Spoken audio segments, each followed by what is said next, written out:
Episode की शुरुआत में हमें दिखाया जाता है कि ग्लोरियो की शिप गायब हो रखी थी और एक काम उन्हीं डीमंस ने किया था जिनसे गोकू कल रात लड़ा था। ग्लोरियो बोलता है कि मुझे समझ जाना चाहिए था कि वो कुछ ऐसी हरकत करेंगे। तब सुप्रीम गाय उसे पूछते हैं क्या अब हमारे तो वापस नहीं जा सकते। तब ग्लोरियो बोलता है कि तुम चिंता मत करो, मैं कहीं ना कहीं से शिप मैनेज कर ही लूँगा, बस हमें कोई नियर टाउन ढूंढना होगा। तब गोकू बोलता है कि इससे अच्छा तो मुड़ के ही चले जाते हैं, पर ग्लोरी साफ मना कर देता है और बोलता है कि इससे हमारा बहुत ज़्यादा स्टेमिना जाएगा। पर गोकू भी कहाँ सुनने वाला था। वो उड़कर देखता है पर उसे याद आता है यहाँ की एयर बहुत ज़्यादा थिक है, तो सच में उनका उड़ने में बहुत ज़्यादा स्टेमिना जाएगा। फिर सुप्रीम गार्ड सजेस्ट करते हैं कि हमें पैदल ही चलना चाहिए, पर पैदल चलते चलते उनके बीच में आ जाता है सी ऑफ डार्कनेस, तो उसका मतलब है इसे क्रॉस करने के लिए उड़ना ही पड़ेगा। में रेवल कर जाता है कि ग्लोरी भी उड़ सकता है और ये कोई हैरानी की बात नहीं थी। तो वो जैसे ही सी ऑफ डार्कनेस को क्रॉस कर रहे होते हैं, एक डीमन आके उन पे हमला कर देता है। छोटी बॉडी में गोकू के सेंसेस काम नहीं कर रहे थे, तो वो उसे पकड़ ही नहीं पाता, पर उतनी देर में ग्लोरियस पर अटैक कर देता है और वो सच में बहुत ही कमाल का फाइटर था। वो उस डीमन को अकेले हरा देता है और ये देखकर गोकू भी थोड़े इम्प्रेस हो जाता है और बोलता है कि तुम तो सुप्रीम काय से भी ज़्यादा अच्छे फाइटर हो। पता नहीं सुप्रीम काय के साथ गोकू की क्या दुश्मनी है, इसलिए सुप्रीम काय अपने डिफेंस में बोलता है कि मैं भी एक अच्छा फाइटर हूँ। उसके बाद वो फिर से चलना शुरू कर देते हैं और हर बार की तरह गोकू को फिर से भूख लगने लग जाती है और चलते चलते गोकू को कुछ फील होता है और तभी वहाँ पर उन पर हमला करने के लिए एक और बड़ी जाइंट आ जाता है। और उस बेचारे पर जॉन को क्या पता था कि इस बार उसका सामना गोकू के साथ होने वाला है और गोकू उसे अपनी एक किक से ही बेहोश कर देता है। ग्लोरी थोड़ा कंफ्यूज होता है, वो उसे बोलता है कि तुम्हें कैसे पता कि इधर कोई छुपा हुआ है और वो हम पर अटैक करने वाला है, क्योंकि मैं तक उसे नहीं देख पाया। तब गोकू बताता है कि ऐसा उसने की मदद से करा। ग्लोरी को की मतलब का भी समझ नहीं आता। सुप्रीम काय उसे डिटेल में समझाते हैं कि उसे दूसरों की एनर्जी सेंस कर सकता है। फिर थोड़ी देर चलने के बाद उन्हें एक बड़ा सा टेलीपोर्ट दिखता है और वो समझ जाते हैं कि कोई रेस्टोरेंट है और वहाँ पर जाते ही वो लेडी उनको फूड सर्व करती है और हर बार गोकू जानवरों की तरह खाने में टूट पड़ता है। तभी गोकू की नज़र पड़ती है एक जूस पे जो कि टेबल पर पड़ा हुआ था और उसे पीने के बाद समझ में आ जाता है कि उसे ये नहीं पीना चाहिए था क्योंकि वो बहुत ज़्यादा कड़वा था।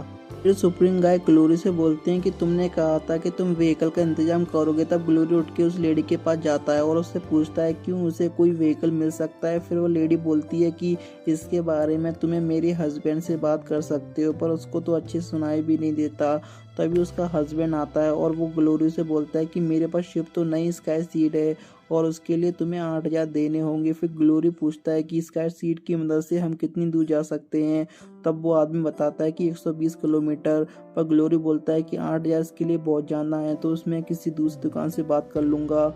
और अभी थोड़ी देर पहले इस आदमी को बहुत कम सुनाई दे रहा था, पर जैसे ही उसे सुनता है कि ये दुकान से जाने वाले हैं, उसे एकदम ठीक हो जाता है और बोलता है कि ठीक है, 5,000 में राजी हो जाऊंगा। और दूसरी तरफ सुप्रीम गाय और गोकू पूरी शॉप में घूम रहे होते हैं। वो एक अजीब सी कैंडी को देख रहे होते हैं जो कैंडी कम बग जाना लग रही होती है। तब वो लेडी उनके पास आके बताती है कोई आम कैंडी नहीं है, ये मेरी बग है जिसकी खा के हमारी स्टेमिना वापस आ जाता है।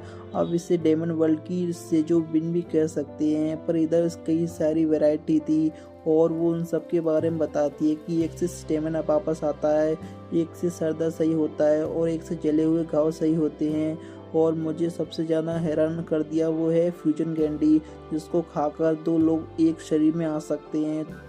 बहुत ही ज़्यादा चांसेस हैं कि हमें गोकू और वेजिटा का एक नया फ्यूजन देखने को मिलेगा। हमारे पास पहले से ही दो हैं, गोजिटो और वेजिटो, तो तीसरे फ्यूजन का नाम क्या होगा।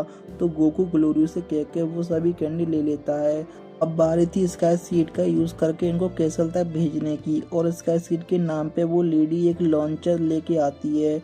और मेरी तरह सुप्रीम कार भी कंफ्यूज था कि आखिर ये क्या है, क्योंकि स्काई सीड नाम सुन के हमारे दिमाग में तो बिल्कुल नहीं आया था।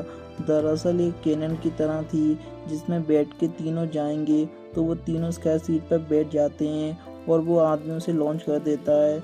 और वो इतनी ज़्यादा फास्ट थी कि वो कुछ ही मिनटों में 120 किलोमीटर कवर कर देते हैं। पहले सुप्रीम गाय बहुत ज़्यादा चिल थे क्योंकि उन्हें लग रहा था कि इसको ग्लोरी उड़ा रहा है, पर जब बाद में ग्लोरी को बताते हैं कि उनकी शिप क्रैश होने वाली है, उनकी हालत ही ख़राब हो जाती है और उनकी किस्मत इतनी ख़राब थी कि वो डायरेक्ट सी ऑफ डार्कनेस में कूदने वाले होते हैं, पर सही समय पर ये तीनों वहाँ से उड़ जाते हैं। अब इतना सफ़र तय करने के बाद इन्हें फिर से चलना होगा, पर गोकू का वो करने का मन बिल्कुल नहीं था। तो बोलता है कि अब हम उड़ सकते हैं क्योंकि अब हमारे पास बग कैंडी है, तो उसको खा के हमारा स्टेमिना वापस आ जाएगा। पर सुप्रीम गाय तो साफ मना कर देते हैं और ग्लोरियो भी, क्योंकि उन्हें ऐसी कोई चीज़ नहीं खानी। फिर गोकू उनसे पूछता है कि आखिर कैसल कितनी दूर है।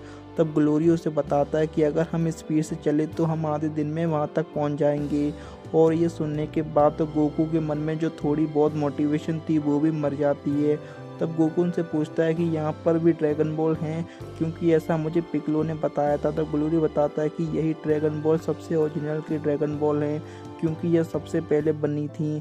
तब गोकू बोलता है कि हम उन्हें ढूंढ कहाँ सकते हैं। फिर ग्लोरी उसे समझाता है कि उन्हें ढूंढना कोई ज़रूरत नहीं है, क्योंकि डीमन के पास ड्रैगन बॉल हैं और उनकी रक्षा तामागामी कर रहे हैं।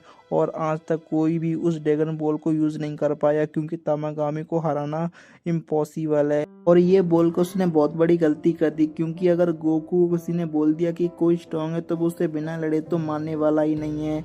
तो गोकू आइडिया देता है कि हमें तामागामी को हरा के ड्रैगन बॉल ले लेनी चाहिए, और उसके बाद हम विश मांग सकते हैं कि डेंडो को वापस ले आएं और हमारी बॉडी भी ठीक कर सकते हैं।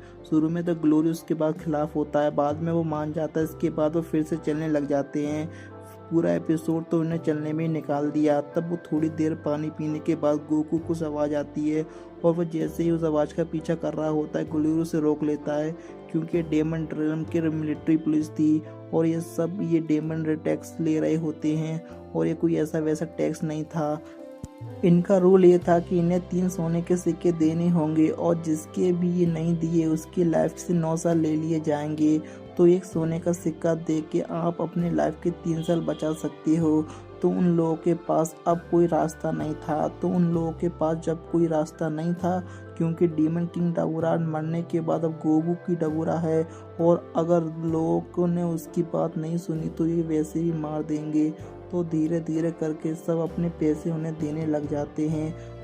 तो दूसरे डेमन के पास एक सिक्का कम पड़ जाता है, तो वो उसकी लाइफ के 3 साल ले लेते हैं एक मशीन की मदद से। पर जो उसके पीछे डेमन था उसके पास तो एक भी सिक्का नहीं था, और उसे देखने को ऐसा लग रहा था कि ये भी थोड़ी देर में मर जाएगा। तो ये तय था कि अगर इसकी ज़िंदगी के 9 साल ले ले जाएं तो ये बचने वाला नहीं है। ये देखने गोकू मैदान में कूदने ही वाला होता है, तभी बीच में कोई आ जाता है। ये एक मिस्टीरियस कैरेक्टर था जिसने अपना चेहरा छुपा रखा था। तो वो अपनी पॉकेट से ग्रेनेड निकाल के उनकी तरफ फेंक देती है, पर हालांकि उसका बम भी उसकी तरह नकली था, और अब उस कैरेक्टर के पास कोई रास्ता नहीं था बस वहाँ से भागने का। और थोड़ी देर बाद वो उसे पकड़ लेते हैं, और इसके बाद गोकू को फाइनल मैदान में उतरना ही पड़ता है। और उसके बाद एक सभी डेमन को उनकी नानी याद दिला देता है, और सच में ये सीन बहुत ज़्यादा एपिक था। ड्रैगन बॉल डायमंड जीटी से जाना ओल्ड ड्रैगन बॉल की वाइब दे रहा था, और बाद में उन्हें बहुत ही बुरी तरह से मारने के बाद गोकू को याद आता है कि उसने कुछ जानते ही अपनी पावर यूज़ कर ली। तो इसलिए ग्लोरी उसे लेकर भाग जाता है, क्योंकि वो उन पुलिस की नज़रों में नहीं आना चाहते थे। बाद में बहुत दूर जाने के बाद ग्लोरी उसे बोलता है कि तुम्हें ऐसी रिस्क काम नहीं करना चाहिए। बाद में गोकू बोलता है कि मैं उनको ऐसे मरने के लिए नहीं छोड़ सकता था, तो मुझे बीच में आना ही पड़ा। और इसके बाद तो सुप्रीम गाय भी एग्री करते हैं, और तभी किसी के पीछे से आवाज़ आती है कि तुम लोग कौन हो। और ये कोई और नहीं, वो ही लड़की थी जिसने हमें पहले देखा था। और वो कैरेक्टर अपना मास्क उतार लेती है, और ये कोई छोटी बच्ची होती है। और इसी के साथ ये एपिसोड हमारा ख़त्म होता है। Thank you for watching.